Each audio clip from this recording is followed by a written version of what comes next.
الفاتحہ ہے۔ اس سورت کے کئی نام ہیں۔ یہ سورت قرآن کریم میں لکھنے کے اعتبار سے پہلی ہے، نزول کے اعتبار سے یہ پہلی سورت نہیں ہے۔ اس سورت کا نام سورۃ الاساس بنیاد بھی ہے، سورۃ الکافیہ کفایت کرنے والی بھی ہے، سورۃ الشفا بیماریوں کو دور کرنے کا ذریعہ بھی ہے، سورۃ الکنز یہ مخفی پوشیدہ خزانہ ہے جس کی اہمیت کو ہر ذی شعور انسان سمجھ سکتا ہے۔ اس کو قرآن کریم کا متن کہا گیا ہے۔ قرآن کریم کے متن سے مراد یہ ہے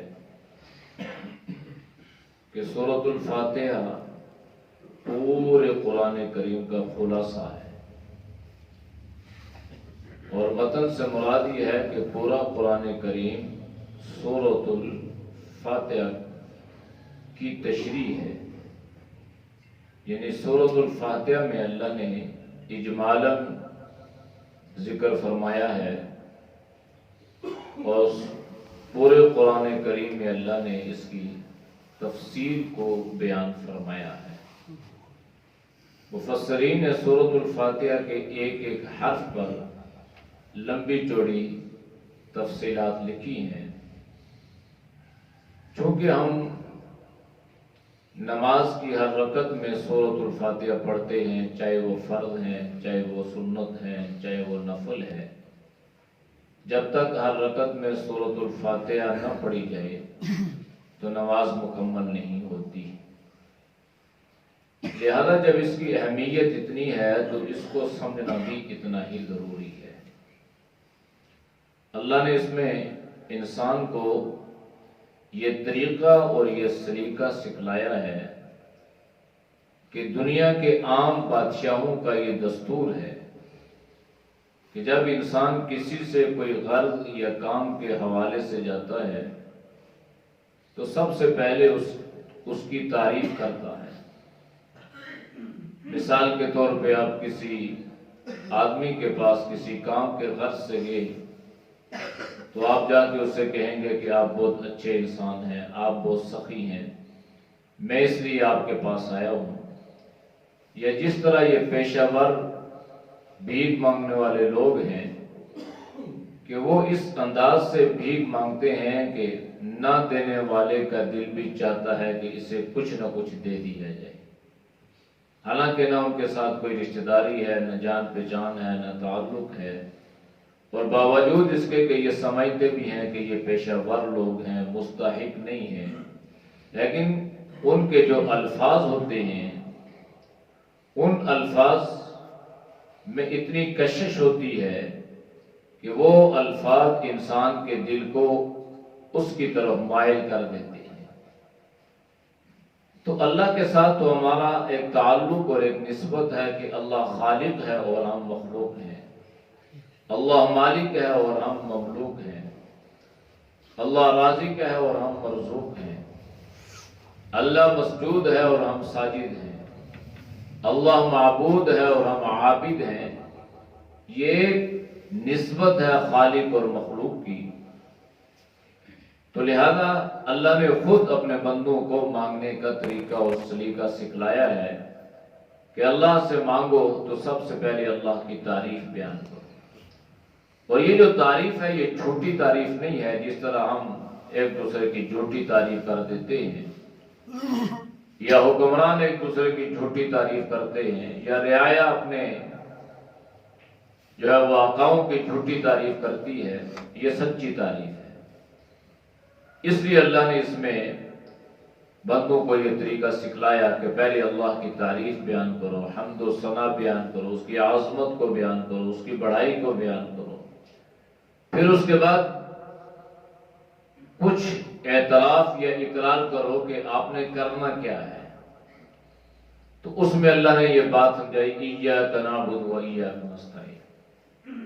ہم نے کرنا یہ ہے کہ ہم نے عبادت بھی اللہ کی کرنی ہے اور مدد بھی اللہ سے مانگنی ہے۔ یہ بہت گہرا تعلق ہے۔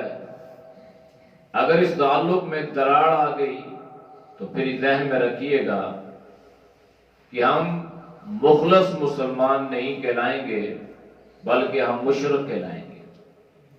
تو اللہ کو یہ شرک جو ہے یہ پسند نہیں ہے۔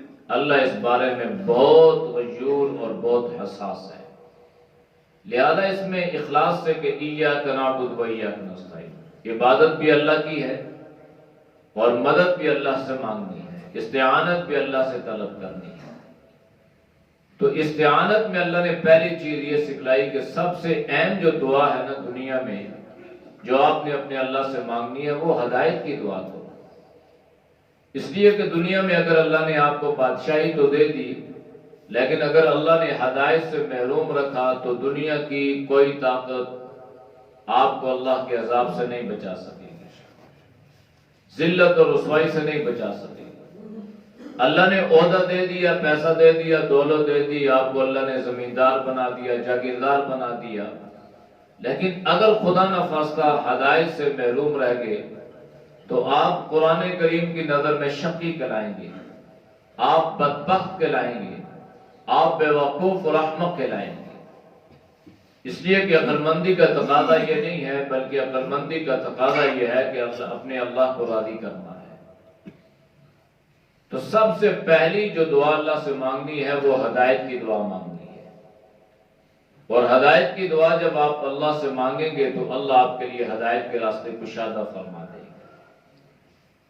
اور پھر یہ بھی دعا اللہ سے مانگنی ہے کہ اللہ ہمیں ان لوگوں کا راستہ عطا کر دینا جس پر تو نے انعام کیا، اور انعام یافتہ طبقات کا اللہ نے قرآن کریم میں ذکر خود فرمایا، اولئک الذین انعم اللہ علیہم من النبیین والصدیقین والشہداء والصالحین۔ انبیاء کا راستہ انعام یافتہ لوگوں کا راستہ ہے، صحابہ کا راستہ انعام یافتہ لوگوں کا راستہ، صلحاء کا راستہ، شہداء کا راستہ، صدیقین کا راستہ۔ تو اس میں اللہ نے کسی سرمایہ دار کا ذکر نہیں فرمایا، اس میں اللہ نے کسی حکمران کا ذکر نہیں فرمایا، اس میں اللہ نے کسی بڑے عہدے والے کا ذکر نہیں فرمایا، بلکہ اللہ نے فرمایا کہ یہ وہ لوگ ہیں جن پر اللہ کی طرف سے انعام ہوا۔ تو ہمیں بھی چاہیے کہ ہم ایسا بننے کی کوشش کریں کہ ہم ان لوگوں میں شامل ہو جائیں جس پر اللہ نے اپنا انعام فرمایا، اپنا فضل اور اپنا کرم فرمایا، اور ان لوگوں کے راستوں پر چلنے سے اپنے آپ کو بچائیں جو گمراہ ہو گئے، جن پر اللہ کا غضب اترا، جن سے اللہ ناراض ہوا۔ تو جن سے اللہ ناراض ہو جائے ان کی دنیا بھی خراب ہوتی ہے، آخرت بھی بگڑ جاتی ہے۔ تو اس لیے اللہ نے ہمیں وہ ہدایت والا راستہ بتلایا، اور ہدایت کے راستے بتلانے کے لیے اللہ نے ہمیں یہ جواب دیا کہ ذالک الکتاب لا ریب فیہ۔ یہ سورۃ البقرہ ہے، قرآن کریم کی یہ دوسری سورت ہے، قرآن کریم کے مصحف کے اعتبار سے ہے، نزول کے اعتبار سے یہ دوسری سورت نہیں ہے۔ اس میں سب سے پہلے اللہ نے قرآن کی عظمت کو بیان کیا، اور پھر سورۃ البقرہ میں اللہ نے عقائد، نظریات اور اعمال کا ذکر تفصیلاً فرمایا، اور مثال کے طور پہ اللہ نے بنی اسرائیل کا ذکر کیا، اور 3 گروہوں کا اللہ نے ذکر فرمایا خصوصیت کے ساتھ۔ پہلا گروہ اہل ایمان کا ہے، اور اہل ایمان کی صفات میں پہلی صفت نماز کی ادائیگی ہے، اور یہ نماز کی ادائیگی صرف رمضان کے ساتھ خاص نہیں ہے، یہ غیر رمضان کے ساتھ بھی ہے، اور یہ فرض ہے اللہ کا، بہت بڑا فرض ہے۔ اللہ کے نبی نے اس کی اہمیت کو یوں بیان فرمایا کہ مسلمان اور کافر کے درمیان فرق کرنے والی چیز نماز ہے، اس لیے اس کی اہمیت کو سمجھنا ہے۔ اور اللہ کے نبی نے فرمایا نماز تو میری آنکھوں کی ٹھنڈک ہے۔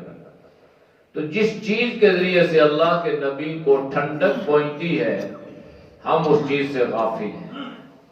تو یہ بڑی سوچنے کی بات ہے، بڑی فکر کی بات ہے کہ جس کے بارے میں اللہ کے نبی نے فرمایا کہ سب سے پہلے اسی کا حساب ہوگا، آج ہم اس میں غفلت برت رہے ہیں۔ بہت زیادہ ہم مسلمان جو ہیں اس سے دور ہیں۔ اگر پڑھتے بھی ہیں تو نماز با جماعت کا اہتمام نہیں ہے۔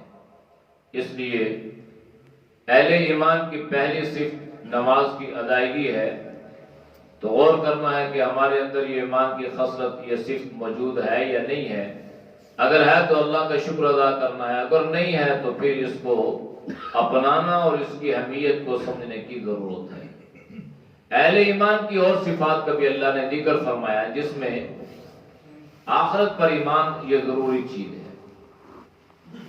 تو اہل ایمان میں دو طرح کے لوگ ہیں۔ ایک وہ لوگ ہیں کہ جو عقائد کے اعتبار سے بھی اور اعمال کے اعتبار سے بھی پختہ ہیں، نہ ان کے عقائد میں کوئی کمزوری ہے اور نہ ان کے اعمال میں کوئی کمزوری ہے۔ یہ کامل مسلمان ہے۔ اللہ ہم سب کو کامل مسلمان بنائے۔ دوسرے وہ مسلمان ہیں کہ جن کے عقیدے بھی کمزور ہیں اور جن کے اعمال بھی بوسیدہ ہیں۔ ان کا ذکر اللہ نے قرآن کریم میں بنی اسرائیل کی مثال دے کے فرمایا کہ حضرت موسیٰ علیہ السلام پر اللہ پر ایمان تو ہے، لیکن ہر جگہ پہ جا کے وہ اپنے ایمان کی کمزوری کو ظاہر کرتے ہیں اور ناشکرہ پن کا مظاہرہ کرتے ہیں، اور جتنا اللہ ان کو اپنے انعامات سے نواز رہا ہے، اتنی ہی یہ قوم بنی اسرائیل جو ہے یہ اللہ کی ناشکری پہ اتری ہوئی ہے۔ تو اس کا نقصان یہ ہوا کہ انہوں نے اپنا ہی نقصان کیا اور اللہ کے فضل سے اور اللہ کی نعمتوں سے وہ محروم ہوتے چلے گئے۔ لہذا اللہ کا شکر جو ہے یہ بہت قیمتی ہتھیار اور سرمایہ ہے۔ ناشکرہ پن یہ انسان کے اعمال کو برباد کرتا ہے اور اللہ کی ناراضگی کا سبب بن جاتا ہے۔ اس کے لیے اللہ نے قرآن کریم میں بے شمار جگہوں پہ اس کی تفصیل ذکر کی ہے۔ اور دوسرا جو گروہ ہے یہ اہل کفر کا ہے۔ کافر کافر ہے، چاہے وہ چھوٹا ہو یا بڑا ہو، وہ جہنمی ہے۔ بعض کافر تو کافر ہیں لیکن وہ اخلاق کے اعتبار سے بہتر ہیں، یا وہ سخاوت کرتے ہیں، یا دنیا میں انہوں نے کوئی لوگوں کی فلاح کے کام کیے، تو اللہ پاک ان کو ان کے اس کام کا اجر دنیا میں ہی عطا کرے گا، آخرت میں وہ اجر سے محروم کر دیے جائیں گے ایمان نہ ہونے کی وجہ سے۔ تیسرا جو گروہ ہے یہ بڑا خطرناک گروہ ہے، جس کا ذکر اللہ نے قرآن کریم کے دوسرے رکوع میں فرما دیا، وَمِنَ النَّاسِ مَن يَقُولُ آمَنَّا بِاللَّهِ۔ یہ منافقین کا گروہ ہے۔ منافقین میں دو طرح کے منافق ہیں، ایک کھلم کھلا منافق ہے اور وہ دل سے ایمان نہیں لاتے، زبان سے اقرار کرتے ہیں، جیسے جناب نبی کریم صلی اللہ علیہ وسلم کے زمانے کے منافقین تھے، صرف دنیاوی اغراض و مقاصد کے لیے۔ ایک منافقین ایسے ہیں کہ وہ دل سے بھی ایمان لاتے ہیں، زبان سے بھی اس کا اقرار کرتے ہیں، لیکن ان کے اندر جو خوبیاں ہیں وہ منافقین کی ہیں۔ جیسے آج ہمارے اندر بعض اعمال میں کمزوری ہے، تو یہ اعمال میں کمزوری یہ علامت منافق کی ہے، یہ نفاق کی علامت ہے۔ اور اللہ کے نبی نے بالخصوص 3 علامات کا ذکر فرمایا، آیت المنافق 3 علامتیں منافق کی ہیں۔